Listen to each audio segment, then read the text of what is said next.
தரணிதரன் அவர் சொல்றாரு இல்லையா, நீங்க வந்து ஜிஎஸ்டி கவுன்சில் கூட்டத்துல போய் சாஃப்டா இருக்கிறீங்க, மாநிலத்துல வந்து அரசியல் பண்றீங்க. நான் கேட்டேன். இப்போ என்ன 50 நிமிஷம் ஆச்சு நான் பேசல. குறுக்கிட்டுனா குறுக்கிட்டு இருக்கலாம். உங்க ஷோல நிறைய தடவை நான் குறுக்கிட்டு இருக்கேன். இன்னைக்கு ஏன் நான் குறுக்கிடல, நான் பேசும்போது அப்ப யாரும் குறுக்கிடுவாங்க. குறுக்கிட தேவையில்லைங்கிறதுனால தான். அதை நீங்க பாத்துக்கோங்க சார். இப்போ பாஜக சார்பா பேசுறவங்க, அதிமுக சார்பா பேசுறவங்க எல்லாமே ஒரே விஷயம் தான். மோதிட்டு இருந்து ஒரு விஷயம் ட்ரைனிங் எடுத்துட்டாங்க. எப்படி மக்களை வந்து பொய் சொல்லி குழப்பலாம், குழப்பறது மட்டும்தான் விஷயம். நாம் ஏதோ வந்து 50 ரூபா நாம் எடுத்துக்கிற மாதிரி மீதி 50 ரூபா 29 பைசா வர மாதிரியும், அப்படின்னா மொத்தம் 79 காசு வர மாதிரியும் பேசுகிறாங்க. முற்றிலும் தவறு. நான் வரி எப்படி வந்து வருதுன்னு எக்ஸ்பிளைன் பண்ணுறேன். நேர்முக வரி, மறைமுக வரி ரெண்டும் சேர்ந்து தான் ஒன்றிய அரசுக்கு போகிற வரி. மாநிலத்துக்கு ஒன்றிய அரசுக்குன்னு காசு கிடையாது, எல்லாம் மாநிலங்களுக்கு கொடுக்குறது. சரிங்களா? இப்போ அந்த 100 ரூபாயில் நம்ம 29 ரூபா வரும்னு சொல்கிறோம் பார்த்தீங்களா, அது நேர்முக வரி. அது நேர்முக வரின்னு எப்படின்னா இன்கம் டேக்ஸ் அந்த மாதிரி வரி, நேர்முக வரி. அதில் நம்ம 100 ரூபா கொடுத்தா 29 ரூபா வருவான்னு கேட்டால் கிடையாது. ஏன் தெரியுமா?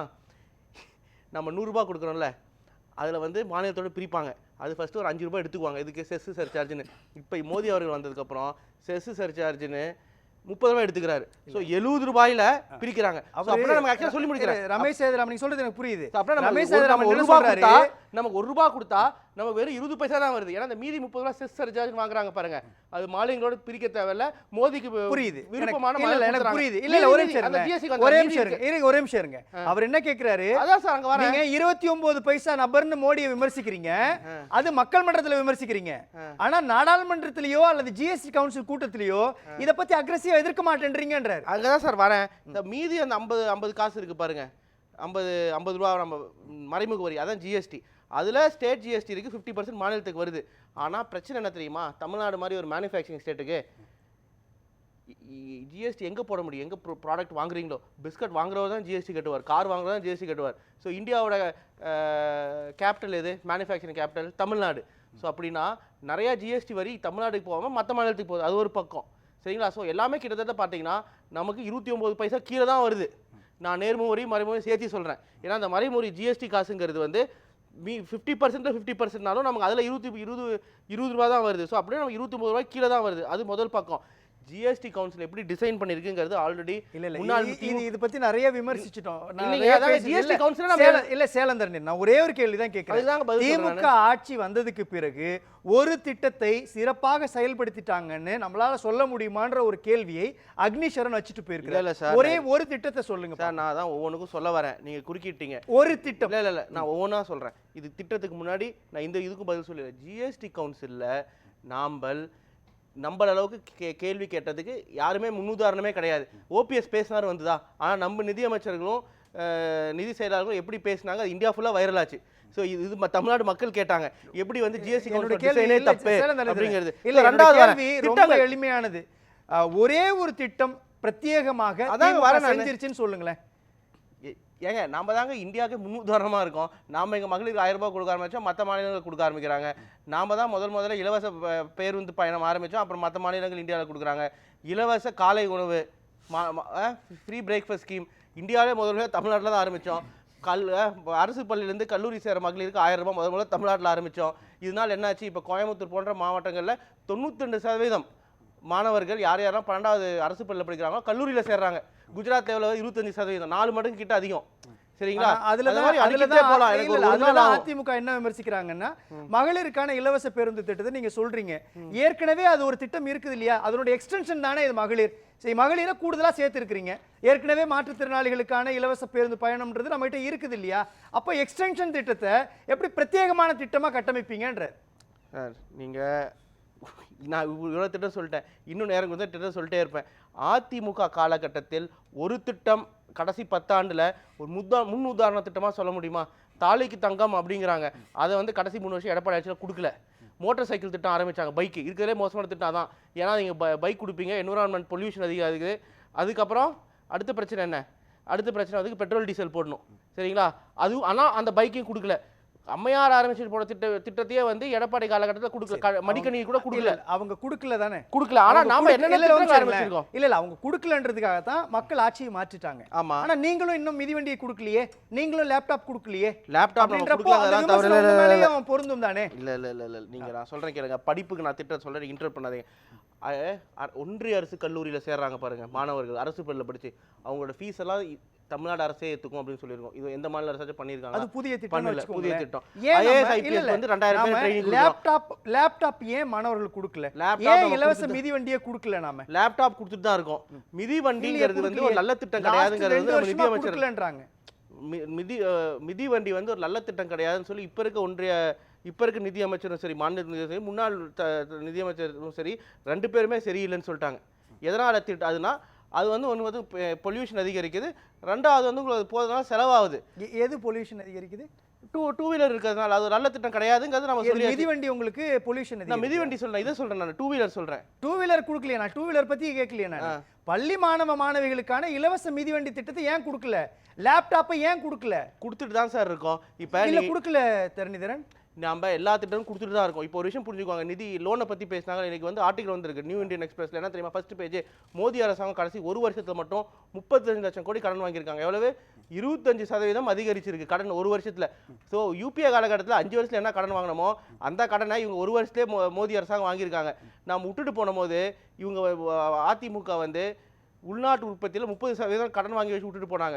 அந்த கடனையும் நம்ம குறைச்சி, அது கொரோனா பேரிடர்ல புதிய திட்டங்கள் ஆரம்பிச்சு எல்லாமே பண்ணியிருக்கோம். அதிமுக காலகட்டத்தில் ஒண்ணுமே செய்யல. இப்ப வந்து அதிமுக காலகட்டத்தில் எல்லாமே செஞ்சுட்டாங்க, இங்க செய்யல அப்படிங்கிறது போது வியக்கிற விஷயம். நம்ம குறுக்கீடுக்கு நான் மன்னிக்கணும். நீங்க சொல்ற மாதிரி பொருளாதார கட்டமைப்பு வலுப்படுத்திருக்கீங்க, எல்லாமே நீங்க சொல்றது நியாயம். ஒரே ஒரு கேள்வி அக்னீஸ்வரன் கேட்டுட்டு போனாரு. திமுக ஆட்சி பொறுப்பேற்றதற்கு பிறகு ஒரு பொருளாதார குழுவை நீங்க ஆரம்பிச்சீங்க. எத்தனை கூட்டங்களை அந்த பொருளாதார குழு நடத்தி இருக்குது? அதன் மூலமாக என்ன பொருளாதார திட்டத்தை நீங்க பிரத்யேகமா செஞ்சிருக்கீங்கன்னு சொல்லுங்களேன் சார். என்னன்னா அவருக்கு வந்து அந்த பொருளாதார குழு ஏன் ஆரம்பிச்சாங்க, எதுக்கு ஆரம்பிச்சாங்க, அவங்க ரோல் என்னன்னு சுத்தமா புரியல. இப்ப கூட போன வாரம் அந்த பொருளாதார நடத்தப்பட்டிருக்கு. நீங்க இப்ப நான் பேசும்போது குறுக்கிட்டீங்கன்னா நான் பேசுறேன். 2021ல இருந்து எத்தனை கூட்டம் நடத்தப்பட்டது? இது வரைக்கும் 15 மீட்டிங் நடந்தது. போன வாரம் கூட அந்த குழுவில் இருக்கிற நபரை நாங்க சந்திச்சோம். சரிங்களா? இந்த குழு ஆரம்பிச்சது வந்து காசு வாங்கி தரத்துக்கு கிடையாது. அந்த குழு ஆரம்பிச்சது வந்து எவிடன்ஸ் பேஸ் பப்ளிக் பாலிசின்னு இருக்கு. எவிடன்ஸ் பேஸ் பப்ளிக் பாலிசினா எந்த மாதிரி திட்டங்கள் எடுத்துட்டு வந்தா 5 வருஷம் கழிச்சு, 10 வருஷம் கழிச்சு, 20 வருஷம் கழிச்சு மாநிலம் முன்னேறுங்கிறது. இதை வந்து நம்ம நாட்டில் வந்து ஐஏஎஸ் ஆஃபீஸர் கூட தெரியறது இல்லை. Evidence base public policy. சரிங்களா? அதுல வந்து எஸ்டர் டூஃப்ளோ வந்து எக்ஸ்பெரிமெண்டல் எக்கனாமிக்ஸ்னு ஒரு ஆராய்ச்சி பண்ணியிருக்காங்க. அதில் ஃப்ரெஞ்ச் நம்ம ஜான் ட்ரேஸ்னு ஒருத்தர் இருக்காரு, ஜார்க்கண்டில் எக்ஸ்பெரிமெண்ட் பண்ணியிருக்காரு. ஸோ இந்த மாதிரி பாலிசி நம்ம போடுறோம் பாருங்க. 1000 ரூபாய் யாருக்கு கொடுக்கணும், அதுக்கப்புறம் எந்த மாதிரி திட்டங்கள். இப்போ ஸ்டேட்டுக்குங்கிறது வந்து காசு எண்ணற்ற கிடையாது, கொஞ்சம் தான். எல்லா மாநிலத்துக்குமே வந்து உலகத்தில் எல்லா நாடுகளுமே பார்த்தீங்கன்னா காசுங்கிறது லிமிட்டடாக தான் இருக்கும். அதை எப்படி நீங்கள் ஜுடிஷியஸாக யூஸ் பண்ணலாம், யூஸ் பண்ணி யாருக்கு அது காசு போய் சேரணும். இப்போ காசு அன்லிமிட்டடாக இருந்தால் எல்லாருக்கும் கொடுத்துடலாம், ஆனால் நமக்கு கரெக்டாக தான் இருக்குது. ஸோ அது யாருக்கு கொடுக்கணும், அந்த திட்டத்தை எப்படி ஃப்ரேம் பண்ணணும், இதனால் என்னென்ன இம்பாக்ட் வரும் ஃபியூச்சரில், எப்படி வந்து ஒரு ஹியூமன் ரிசோர்ஸ் கேபிட்டல் அதிகரிக்கலாம், அதுக்கு தான் அந்த குழுவை போட்டிருக்கோம். அது வந்து ரிப்போர்ட் பப்ளிஷ் பண்ணி அவங்க ரிப்போர்ட் ரிலீஸ் பண்றதுக்காக கிடையாது. அவங்க சொல்ற சஜஷன் தான் நிறைய விஷயம் நம்ம இம்ப்ளிமென்ட் பண்ணிருக்கோம். நிறைய விஷயத்துல அதுல இம்ப்ளிமென்ட் ஆகி ரிசல்ட் வந்திருக்கு. ரிசல்ட் வந்து சார் ஒரு விஷயம் புரிஞ்சுக்கோங்க. வந்து எக்கனாமிக்ஸ் நான் சொல்றேன், நான் திமுக செய்தி சொல்ல ஒரு விஷயம் வந்து 6 மாசம் 1 வருஷம் 2 வருஷம் ரிசல்ட் தெரியாது. இப்போ நான் சொல்றேன், மகளிருக்கு வந்து அரசு பள்ளியில் படிச்சு மகளிர் வந்து கல்லூரிக்கு போகணும்னு சொல்லியிருக்கோம், 1000 ரூபாய் கொடுக்கணும்னு சொல்லியிருக்கோம்ல, எந்த மாநிலமே பண்ணல. சின்ன விஷயம், நமக்கு 400 கோடி தான் செலவாகுது. மோடிக்கு ஒரு வருஷம் விளம்பரம் செலவு மட்டுமே 500 கோடி. சொல்றேன் கேளுங்க. நான் சொல்ற வரை கேளுங்க. அதிமுகவினுடைய தாலிக்கு தங்கம் திட்டத்தை ரத்து பண்ணிட்டு தான் நீங்க வந்து மகளிர் தாலிக்கு தங்கம் வந்து ஒரு தடவை தான் சார், 40 தான் சார் வரும். ஒரு மகளிர் படிச்சா என்ன ஆகுது, அவங்க வேலைக்கு போறாங்க. சரிங்களா? இப்போ வந்து இப்போ 30% மகளிர் தான் வந்து கல்லூரிக்கு போறான்னு வச்சுக்கோங்க. இப்போ இந்த 1000 ரூபாய் கொடுக்கறதுனால இப்போ 80% மகளிர் போறாங்க, 50% அதிகரிக்குது. அந்த 50% 30% பேர் வேலைக்கு போவாங்க. வேலைக்கு போனால் மாசம் அவங்களுக்கு குறைஞ்சபட்சம் 50,000 சம்பளம் வருது இல்லை? அப்படின்னா வருஷம் எவ்வளோ? 6 லட்சம். நீங்க ஒரு தடவை 50,000 நிறுத்துறீங்க, இல்லை 40,000 நிறுத்துறீங்க. ஆனால் இவங்களுக்கு தொடர்ந்து மாதம் 50,000 வருது. 2வது, மகளிர் கையில் காசு வந்து அவங்க குழந்தைங்களை படிக்க வைப்பாங்க. அவங்க குழந்தைங்களை படிக்க வச்சா என்ன ஆகும், அவங்களுக்கும் திருப்பி போய் வேலைக்கு போவாங்க. ஆனால் தமிழ்நாடு பொருளாதார அதிகரிக்கும். அப்புறம் மகளிருக்கு காசு கொடுத்தீங்கன்னா என்ன ஆகும், அவங்க குழந்தைங்களுக்கு அவங்க ஊட்டச்சத்துக்கு எல்லாம் செலவு பண்ண போறாங்க. ஸோ ஹியூமன் ரிசோர்ஸ் கேபிட்டல் அதிகரிக்கும். இதான் விஷயம். இதனால வந்து இதோட இம்பாக்ட் வந்து நாளைக்கு 6 மாசம் கழிச்சு தெரியுமா? இல்லை, இவங்க படிச்சு முடிக்கிறதுக்கு எவ்வளோ வருஷம்? 3 வருஷம்.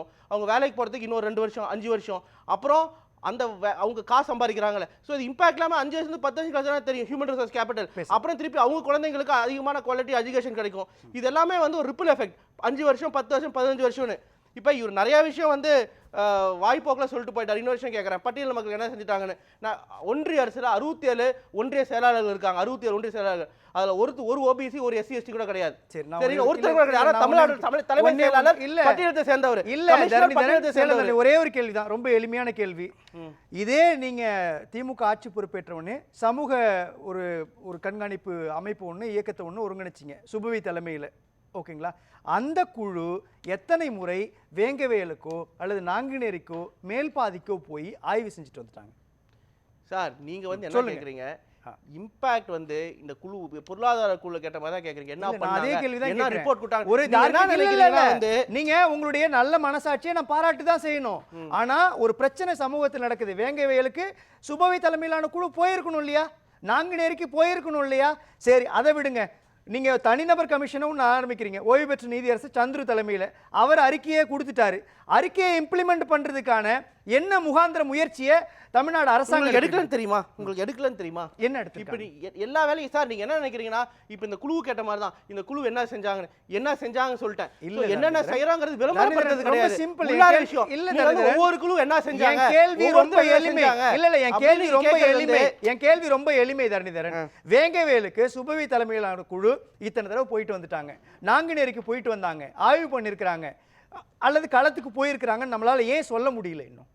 சார் நீங்கள் கேட்குறது எப்படி தெரியுமா இருக்குது, இப்போ வந்து ஒரு கிரிக்கெட் மேட்ச் நடக்குது, 11 பேர் இருக்காங்க, எல்லாரும் 10 ரன் கீழே, ஒருத்தர் மட்டும் டெண்டுல்கர் மட்டும் 100 ரன் அடிச்சிட்டாரு. ஆனால் 300 சேஸ் பண்ணோம், நம்ம 200 அடிச்சு தோத்துட்டோம். அந்த டெண்டுல்கர் மாதிரி திகழ்றதா இப்போ திராவிட முன்னேற்ற கழகம் தமிழ்நாடு அரசு. ஆனால் நீங்கள் ஏன் தோத்துட்டீங்க அப்படின்னு கேட்குறதா நீங்கள் கேட்கல. நான் இல்லை நீங்கள் போயிருக்கிறாங்களா சார்? எல்லா முயற்சியும் நம்ம எடுத்துட்டு தான் இருக்கோம். ஏன் போகல? ஏங்க ஒவ்வொருத்தரும் ஏன் போகல அப்படின்னா நீங்க கேக்குறது வியப்பா இருக்கு தரணிதரன் சார். ஏன்னா பிரத்யேகமாக அதுக்காக அமைக்கப்பட்ட குழு. ஆனா அங்க இருக்க காவல்துறை என்னென்ன எஃபர்ட் எடுத்தாங்க அதை பேசுங்க, ஆட்சியர் என்ன எடுத்தாங்க பாருங்க. கட்சி ரீதியாக இல்ல ஒரு அரசாங்கம் அமைத்த குழு அது. அரசாங்கத்தினுடைய காவல்துறை அதனுடைய பணிகளை செய்யும். ஒரு அரசாங்கம் ஒரு குழு அமைச்சிருக்காங்க, அந்த குழு ஆய்வு செய்யறது நியாயம் தானே? அதை செஞ்சுச்சா? குழு எதுக்கு போட்டோம் அப்படின்னு நீங்க புரிஞ்சுக்கணும். அடுத்தது வந்து அக்னீஸ்வரன் கேட்பாரு, என்ன தெரியுமா கேட்பாரு, ஜிஎஸ்டி கவுன்சில் மீட்டிங்கு ஏன் எஸ்ரோ டுஃப்ளோ போல, அந்த பொருளாதார குழு போலன்னு. இந்த குழுவை போட்டது வந்து லாங் டேர்ம் இம்பாக்ட், ஒரு 1000 வருஷம் 200 வருஷமா என்னென்ன இம்பாக்ட் நடந்தது, அதனால எப்படி வந்து இன்னமும் அந்த சமுதாயங்கள் பாதிக்கப்பட்டிருக்காங்க, இவங்களை எப்படி நாம வந்து அப்லிஃப்ட் பண்ணலாம், மேலே எடுத்துட்டு போகலாம் அப்படின்னு எடுத்துக்கலாம். ஒரு பாலிசி ரீதியா சஜஷன் கொடுக்கறதுக்கு நீங்க வந்து அவங்க காவல்துறை வேலையும் ஆட்சியர் வேலையும் செய்ய சொன்னீங்கன்னா, ஒரு கவர்மெண்ட்ல ஒவ்வொருத்துக்கும் ஒரு வேலை இருக்கும், புரியுதுங்களா? இப்ப கட்சியில எனக்கு செய்தி தொடர்பாளர் வேலைன்னா இன்னொரு மாவட்ட செயலருக்கு என்ன வேலை, அந்த மாவட்டத்தை பாத்துக்கிற வேலை. நீ சமூகத்தை கண்காணிக்கிறதுக்கு தான் குழு போட்டீங்க, அதுவும் அதனுடைய பணி. ஏங்க குழுவோட பணி அது கிடையாது. குழுவோட பணி வந்து 1000 வருஷம் 2000 வருஷம் எதனால என்னென்ன பிரச்சனைகள் நடந்திருக்கு, அதை நம்ம இன்னமும் என்னென்ன செஞ்சிருக்கோம், இன்னமும் என்ன செய்யலாம் அப்படின்னு சொல்லி எல்லா டிபார்ட்மெண்ட்டும் பாலிசி சஜஷன் கொடுத்து டிபார்ட்மெண்ட்டை கோஆர்டினேட் பண்றது. பேசலாம். இறுதி கருத்து மிகச் சுருக்கமா. 2017 இந்த கூட்டணி தொடருது. தலைவர் சொல்ற மாதிரி தான் இது வந்து ஒரு தேர்தலுக்காக அமைக்கப்பட்ட கூட்டணி கிடையாது, இந்த கொள்கை கூட்டணி. எல்லாருக்குமே வந்து இந்த இந்தியா ஜனநாயகத்தை காப்பாற்றணும், இந்தியாவோட பன்முகத்தினை காப்பாற்றணும், அதுங்கிறது தான் இந்த கூட்டணியோட கொள்கை. ரெண்டாவது விஷயம் வந்து நீங்கள் இந்த தலைப்பில் நம்ம பேச விடல, ஆனால் நான் அதுக்கு முன்னாடி சொல்லிடுறேன். ஃபஸ்ட்டு கான்ஸ்டியூஷன் அமெண்ட்மெண்ட் இடஒதுக்கீடு கொண்டு வந்தது காரணம் திராவிட முன்னேற்ற கழகம் 1951. ஏன் இங்கே ஹிந்தி தேசிய மொழியாக இல்லை? 1960 திமுக கொண்டு வந்த போராட்டம் தான். ஏன்னா 65 அமெண்ட்மெண்ட் லேப்ஸ் ஆக போகுது. 50% மேலே ரிசர்வேஷன் இடஒதுக்கீடு கொண்டு வந்தது காரணம் திராவிட முன்னேற்ற கழகம். அப்புறம் மோஸ்ட் பேக்வர்ட் கேஸ்ட்னு ஒரு பிரிவை உருவாக்குனது திராவிட முன்னேற்ற கழகம். அதில் வன்னியர்களுக்கு வந்து நம்ம இடஒதுக்கீடும் அதனால் அதுக்குள்ளார வந்தாங்க.